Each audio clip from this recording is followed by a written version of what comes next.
जहां न पहुंचे नजर वहां की है हमें खबर। अब देश विदेश की खबरों से रहिए ना बेखबर। अब आप साथ वारिश टाइम। हेलो दोस्तों, आज है 26 सितंबर 2025 दिन शुक्रवार का, हिंदी तिथि आश्विन शुक्ल पक्ष चतुर्थी। और आइए बात करते हैं आज के मुख्य समाचार, बड़ी खबरें, देश और दुनिया का ताजा अपडेट लेकर हाजिर हो गए। आज का ये वीडियो भी बहुत ही स्पेशल होने वाला है। किसान भाइयों के लिए, युवाओं के लिए, कर्मचारियों के लिए, माताओं और बहनों के लिए, बड़े बुजुर्गों के लिए, पढ़ने वाले बच्चों के लिए, देश के अलग अलग राज्यों की ओर से, सरकारों की ओर से बहुत ही महत्वपूर्ण और काम की जानकारियों का अपडेट जानने वाले हैं। वीडियो को आप पूरा ध्यान से आखिर तक जरूर देखते रहिएगा। बिना टाइम विलंब किए शुरुआत करते हैं आज की पहली बड़ी खबर। सबसे पहले आपको बताएं, शारदीय नवरात्रि का आज 5वां दिन है और 5वें दिन आज देवी दुर्गा के स्कंद माता स्वरूप की पूजा की जाती है। हिंदू मान्यताओं के अनुसार देवी के दिव्य स्वरूप की पूजा करने पर साधक को सुख समृद्धि और संतान सुख की प्राप्ति होती है। नवरात्रि के 5वें दिन मां स्कंद माता की पूजा करने से जीवन के कष्टों का नाश होता है और भक्त को आगे बढ़ने की शक्ति और आत्मविश्वास प्राप्त होता है। और इन्हें भगवान कार्तिकेय की जननी होने के कारण ये नाम प्राप्त हुआ। माँ के विग्रह में बाल रूप स्कंद उनकी गोद में विराजमान रहते हैं और इसीलिए इन्हें मातृत्व और करुणा की प्रतीक देवी भी माना जाता है। मां स्कंद माता की आराधना करने से भक्तों के जीवन में सुख शांति, समृद्धि और संतान सुख की प्राप्ति होती है। और माता का यह संदेश भी है कि जीवन स्वयं एक संग्राम है और हमें अपनी सफलता के लिए स्वयं सेनापति बनकर संघर्ष करना चाहिए। चलिए आगे बढ़ते हैं खबरों में। पहली बड़ी खबर आप देखिए, अमेरिका से व्यापार वार्ता कर लौटी भारतीय टीम, जल्द ही कोई बड़ा ऐलान हो सकता है। और ये वार्ता भी ऐसे समय में हुई है जब अमेरिका ने भारतीय उत्पादों पर 25% टैरिफ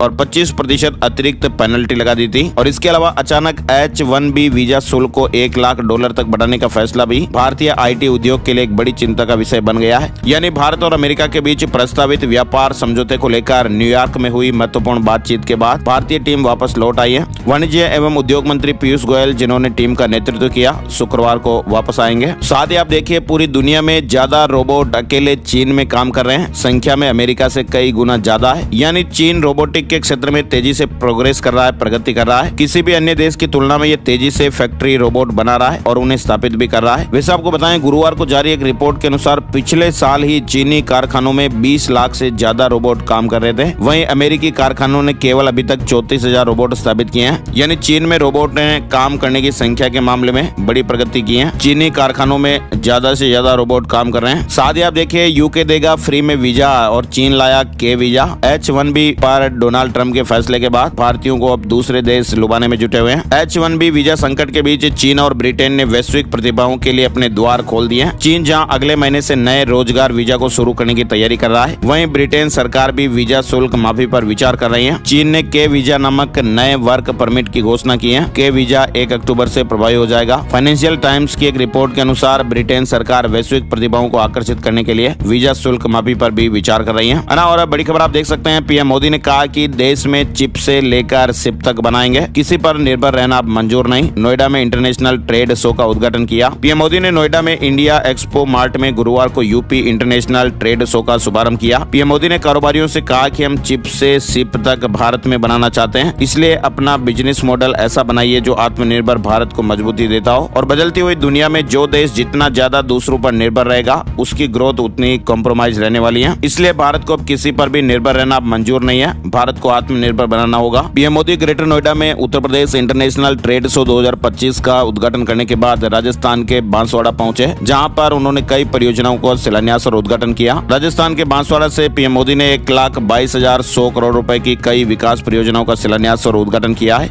वंदे भारत समेत 3 ट्रेनों को हरी झंडी दिखाकर रवाना किया, जिसमें जोधपुर से दिल्ली कैंट के बीच वंदे भारत, बीकानेर से दिल्ली कैंट के बीच वंदे भारत और उदयपुर से चंडीगढ़ के बीच 22 डिब्बे की LHP ट्रेन शामिल है। चलिए आगे बढ़ते हैं। बड़ी खबर आपको बताएं, प्रधानमंत्री नरेंद्र मोदी आज यानी शुक्रवार को बिहार में मुख्यमंत्री महिला रोजगार योजना की शुरुआत करेंगे। और इसके तहत पीएम मोदी बिहार की 75 लाख महिलाओं के बैंक खातों में 10-10 हजार रुपए सीधे ही ट्रांसफर करेंगे। इस योजना का उद्देश्य महिलाओं को आत्मनिर्भर बनाना और स्वरोजगार के लिए बढ़ावा देना है। इस योजना का लाभ केवल उन महिलाओं को मिलेगा जो जीविका स्वयं सहायता समूह से जुड़ी हुई है। लाभार्थी महिला या उसके पति की सालाना इनकम आयकर दायरे में न हो, यानी 5 लाख रुपए से कम हो। बिहार सरकार की इस योजना के तहत 2 लाख लाख रुपए तक की राशि प्रस्तावित है, जो अलग अलग चरणों में दी जाएगी। फिलहाल शुरुआती लेवल पर 10-10 हजार रुपए पहली किस्त के रूप में मिलेंगे और आज इस योजना की शुरुआत होने वाली है। चलिए आगे बढ़ते हैं, बड़ी खबर आ रही है। चुनाव आयोग ने वोटों की गिनती के नियमों में बदलाव किया है। अब पोस्टल बैलेट की गिनती में अगर देरी होती है तो ईवीएम काउंटिंग रोक दी जाएगी। साथ ही बैलेट ज्यादा होने पर काउंटिंग टेबल भी बढ़ाई जाएगी। बिहार चुनाव से ही वोटों की गिनती का ये नया सिस्टम, जब तक सभी पोस्टल बैलेट न गिने जाए तब तक ईवीएम के आखिरी राउंड की काउंटिंग नहीं होगी। बिहार चुनाव 2025 को लेकर अपडेट देखिए। बीजेपी ने प्रभारी नियुक्त किए हैं। धर्मेंद्र प्रधान को चुनाव प्रभारी बनाया गया है। सीआर पाटिल और केशव प्रसाद मौर्य को सह प्रभारी बनाया गया। वहीं बिहार विधानसभा चुनाव से पहले सियासी हलचल भी तेज हो गई है। नेता प्रतिपक्ष तेजस्वी यादव ने महिला संवाद कार्यक्रम में मां योजना की घोषणा की है, जिसमें मकान, अनाज और आमदनी पर फोकस रहेगा। वहीं बीजेपी की ओर से गृह मंत्री अमित शाह 10 दिनों के भीतर दूसरी बार बिहार दौरे पर आएंगे और बेतिया और समस्तीपुर में पार्टी नेताओं के साथ बैठक भी करेंगे। इधर कांग्रेस पार्टी के बड़े चेहरे में शुमार होने वाली सांसद प्रियंका गांधी भी शुक्रवार को राजधानी में रहेंगी। चलिए बड़ी खबर आप देखिए। लेह हिंसा, सोनम वांगचुक बोले मुझे बलि का बकरा बनाया गया। वहीं केंद्र ने उनके एनजीओ का विदेशी फंडिंग लाइसेंस भी रद्द कर दिया है और हिंसा के लिए जिम्मेदार भी बताया है। लद्दाख के सोशल एक्टिविस्ट सोनम वांगचुक ने गुरुवार को लेह में हिंसा भड़काने के आरोपों को खारिज किया है। वांगचुक ने कहा कि मुझे बलि का बकरा बनाया जा रहा है, इससे हालात सुधरेंगे नहीं बल्कि और बिगड़ेंगे। 24 सितंबर की देर रात गृह मंत्रालय ने लेह में हिंसा के लिए वांगचुक को जिम्मेदार ठहराया था। सरकार ने कहा था कि वांगचुक ने भड़काऊ भाषणों से, बयानों से भीड़ को उकसाया। हिंसा के बीच अपना उपवास तो तोड़ा, लेकिन हालात काबू करने के प्रयास की जगह एम्बुलेंस से अपने गांव चले गए। इधर आपको बताएं, सीबीआई ने वांगचुक की NGO Himalayan institute of alternative से लद्दाख के खिलाफ विदेशी फंडिंग मामले में जांच शुरू कर दी है। सरकार ने उनके एनजीओ की विदेशी फंडिंग का लाइसेंस भी रद्द कर दिया है। लद्दाख को पूर्ण राज्य का दर्जा देने की मांग को लेकर लेह में 24 सितंबर को आंदोलन हुआ था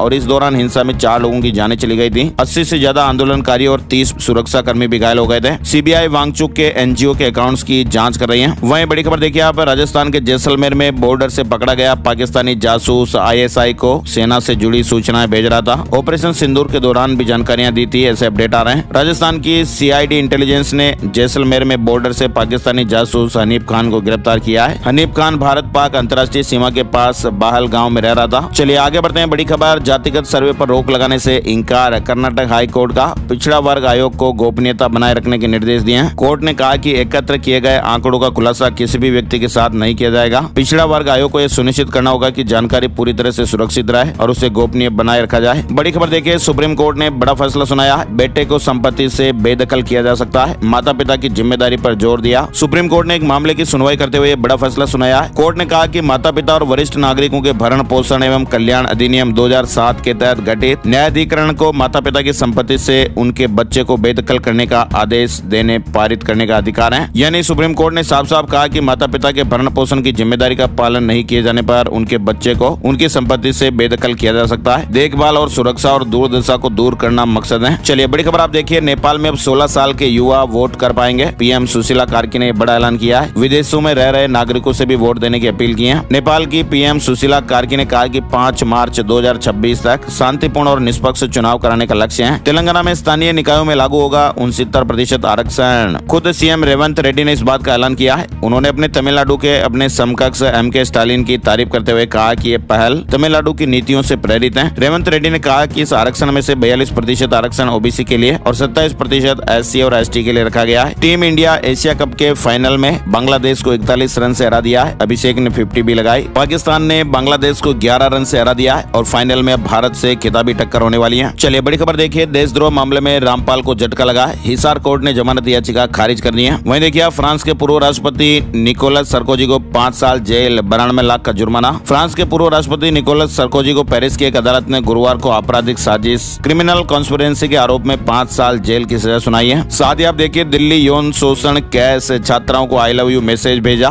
कपड़ों और बालों की तारीफ करता था, रात में कमरे में बुलाया। खबरों के मुताबिक आरोपी चैतन्यानंद फरार है। दिल्ली के वसंत कुंज स्थित Shri Sharda Institute of Indian Management Research में खुद को गॉडमैन बताने वाले स्वामी चैतन्यानंद सरस्वती उर्फ पार्थ सारथी पर कई छात्राओं के यौन उत्पीड़न का गंभीर आरोप लगा है। बताया जा रहा है कि आरोपी छात्राओं को धमकाकर, अश्लील मैसेज भेजकर और विदेश यात्रा का लालच देकर अपने जाल में फंसाता था। उसने कई बार स्टूडेंट को देर रात कमरे में बुलाया और कम ग्रेड देने की धमकियां भी दी। वहीं जांच के दौरान बरामद व्हाट्सएप मैसेज में ये भी सामने आया कि चैतन्यानंद छात्राओं को baby, I love you, I adore you जैसे मैसेज भी भेजता था। वहीं आरोपी अभी फरार है और उसकी आखिरी लोकेशन आगरा में मिली थी। दिल्ली पुलिस की कई टीमें लगातार छापेमारी कर रही है। फिलहाल पुलिस ने उसके नाम पर एक लुकआउट नोटिस भी जारी किया है। चलिए आगे बढ़ते हैं, बड़ी खबर। दुनिया की सबसे लग्जरी ट्रेन से मथुरा पहुंची राष्ट्रपति बांके बिहारी और श्री कुब्जा मंदिर के दर्शन किए। निधिवन में 500 मीटर परिक्रमा भी लगाई। राष्ट्रपति द्रौपदी मुर्मू दुनिया की सबसे लग्जरी ट्रेनों में से एक महाराजा एक्सप्रेस से गुरुवार सुबह मथुरा के वृंदावन पहुंची थी और यहाँ उन्होंने ठाकुर बांके बिहारी मंदिर में दर्शन पूजन किया। चलिए आगे बढ़ते हैं, बड़ी खबर। जगुआर लैंड रोवर की कारें 1 अक्टूबर तक नहीं बनेंगी। साइबर अटैक के कारण करीब 3 हफ्ते से काम ठप हो गया। उत्पादन पर रोक पहले 24 सितंबर तक थी, लेकिन बीते करीब 3 हफ्ते से ऑपरेशन ठप है। इधर आप देखिए, हरियाणा में लाडो लक्ष्मी योजना ऐप लॉन्च हो गया है। सीएम ने कहा कि 50,000 महिलाएं डाउनलोड भी कर चुकी हैं और सीधे बैंक खाते में आएंगे 2100 रुपए। हरियाणा सरकार ने पंचकुला के ताऊ देवीलाल स्टेडियम में दीनदयाल लाडो लक्ष्मी योजना का मोबाइल ऐप लॉन्च कर दिया है। वहीं देखिए, यूनुस बोले भारत और बांग्लादेश के बीच समस्याएं हैं। बांग्लादेश के मुख्य सलाहकार मोहम्मद यूनुस गुरुवार को न्यूयॉर्क में एक चर्चा के दौरान बोलते हुए कह रहे थे बांग्लादेश और भारत के बीच दिक्कतें हैं। उन्होंने न्यूयॉर्क में गुरुवार को एक कार्यक्रम में कहा कि शेख हसीना का भारत में होना दोनों देशों के संबंधों को मुश्किल बना रहा है। भारत में पहली बार ट्रेन से अग्नि प्राइम मिसाइल का टेस्ट हुआ। स्पेशल ट्रेन बनाई। रूस, चीन और नॉर्थ कोरिया के बाद ऐसा करने वाला भारत चौथा देश बन गया है। ये टेस्ट 25 सितंबर को उड़ीसा के चांदीपुर इंटीग्रेटेड टेस्ट रेंज से किया गया। खबर है, व्हाट्सएप में अब आप 19 भाषाओं में बातचीत कर पाएंगे। Real time message translate feature भी लॉन्च हो गया है। एंड्रॉइड और iOS पर अवेलेबल। अब व्हाट्सएप से आप लोगों से अलग अलग भाषाओं में बातचीत कर पाएंगे, क्योंकि मेटा ने इसमें नया फीचर रोल आउट कर दिया है। इस फीचर से पर्सनल चैट, ग्रुप या चैनल अपडेट में आने वाले मैसेज को आप तुरंत अपनी भाषा में ट्रांसलेट भी कर पाएंगे। साथ ही बड़ी खबर देखिए, सुप्रीम कोर्ट ने कहा कि हिंदू समाज में कन्यादान की परंपरा है, जिसके तहत जब एक महिला शादी करती है तो उसका गोत्र यानी कुल या वंश भी बदल जाता है। और ऐसे में विधवा और निसंतान हिंदू महिला की मौत के बाद उसकी संपत्ति उसके पति के परिवार को मिलेगी, न कि उसके अपने माता पिता को। यानी विधवा निसंतान महिला की संपत्ति पर ससुराल वालों का अधिकार। सुप्रीम कोर्ट बोला कि शादी के बाद गोत्र बदल जाता है और ऐसे में मायके का हक नहीं। वहीं आप देखिए, राजस्थान में होगी देश की सबसे कठिन अल्ट्रा मैराथन। दिसंबर में जैसलमेर बॉर्डर पर दौड़ेंगे एथलीट। अमेरिका ने कहा कि भारत किसी भी देश से तेल खरीदे, रूस से नहीं। अमेरिका के ऊर्जा मंत्री क्रिस राइट ने भारत से अपील की है कि वह रूस से कच्चे तेल का आयात करने पर दोबारा सोचें। उन्होंने कहा कि आप दुनिया के किसी भी देश से तेल खरीद सकते हैं, बस रूस से नहीं। अमेरिका भी तेल बेचता है और बाकी देश भी। अमेरिका के ऊर्जा मंत्री ने कहा कि हमारा मकसद यूक्रेन जंग खत्म कराना है और भारत के साथ अपने रिश्ते भी हम मजबूत करना चाहते हैं। चलिए बड़ी खबर आप देखिए, आयकर विभाग ने ऑडिट रिपोर्ट दाखिल करने की समय सीमा बढ़ाई है। अब 31 अक्टूबर तक फाइल कर सकते हैं। अमेरिका में शटडाउन की आशंका। व्हाइट हाउस ने एजेंसियों को छंटनी के लिए तैयार रहने को कहा है, क्योंकि संघीय खर्चों की समय सीमा समाप्त होने वाली है। साथ ही आप देखिए, रियल टाइम मॉनिटरिंग से लेकर आधार वेरिफिकेशन तक नीट और जेईई परीक्षाओं में बड़े बदलाव होंगे। नेशनल टेस्टिंग एजेंसी यानी NTA NEET, UG, JEE Main और यूजीसी नेट जैसी परीक्षाओं में सुधार करने जा रही है। योगी सरकार सत्र 2024-25 के छूटे हुए 6 लाख छात्रों को छात्रवृत्ति देने की तैयारी में है, जिसके लिए कैबिनेट में प्रस्ताव रखा जाएगा। साथ ही देखिए, आप लखनऊ के आर्मी स्कूल में दाखिले के नियमों में बड़ा बदलाव हुआ है। लखनऊ के कैप्टन मनोज कुमार पांडे उत्तर प्रदेश सैनिक स्कूल में अब बेटियां भी पढ़ सकेंगी। सरकार ने सत्र 2027-28 सत्र से ही कक्षा 6 में 40 छात्राओं को प्रवेश देने की अनुमति दी है। इधर बंगाल में अगले 7 दिन तक बारिश होने की चेतावनी। मछुआरों को समुद्री किनारे न जाने की सलाह भी दी गई है, क्योंकि मौसम खराब हो सकता है। हिमाचल प्रदेश में अगले 5 दिन धूप खिलेगी।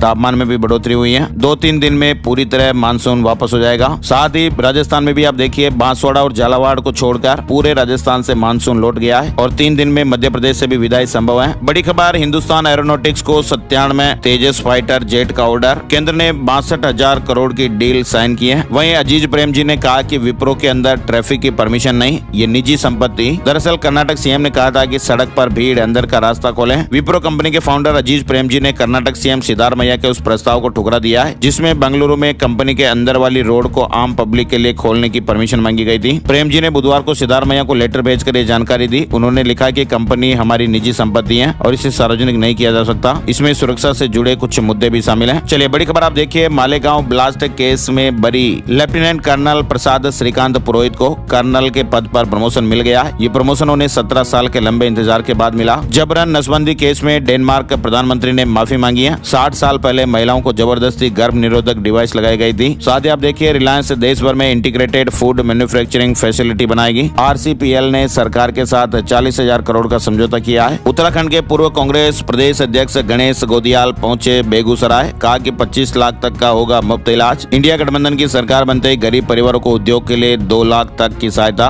विधवा और दिव्यांग वृद्धा पेंशन 1500 रुपए प्रति माह, हर साल 200 रुपए की बढ़ोतरी। और भूमिहीन परिवारों को मकान के लिए शहरी क्षेत्र में 3 डिसमिल और ग्रामीण क्षेत्र में 5 डिसमिल जमीन दी जाएगी। समीर वानखेड़े ने शाहरुख खान पर मानहानि का का केस किया, 2 करोड़ मुआवजा मांगा। टी मोबाइल के सीईओ होंगे श्रीनिवास गोपालन। H1B वीजा पर तनाव के बीच 2 मल्टीनेशनल कंपनियों टी मोबाइल और मोल्सन कोर्स ने भारतीय मूल के लोगों को अपना सीईओ बनाने की घोषणा की है। इधर आप देखिए, बीकानेर से दिल्ली कैंट तक वंदे भारत ट्रेन शुरू हुई। आम यात्रियों के लिए ट्रेन 28 तारीख से बुकिंग फिलहाल चल रही है। जोधपुर में देश का दूसरा बड़ा अक्षरधाम मंदिर 500 कारीगरों ने 7 साल में बनाया। 45 डिग्री तापमान में भी ये ठंडा रहेगा। जोधपुर में दिल्ली के बाद देश के दूसरे बड़े अक्षरधाम मंदिर में मूर्तियों की प्राण प्रतिष्ठा की गई है। आरपीएससी की AEN भर्ती एग्जाम 28 से 30 तारीख तक एडमिशन कार्ड अपलोड हो गए। साथ ही आप देखिए, राजस्थान में JDA की ट्रांसपोर्ट ऑटोमोबाइल मार्केट योजना के आवेदन शुरू हो गए। बड़े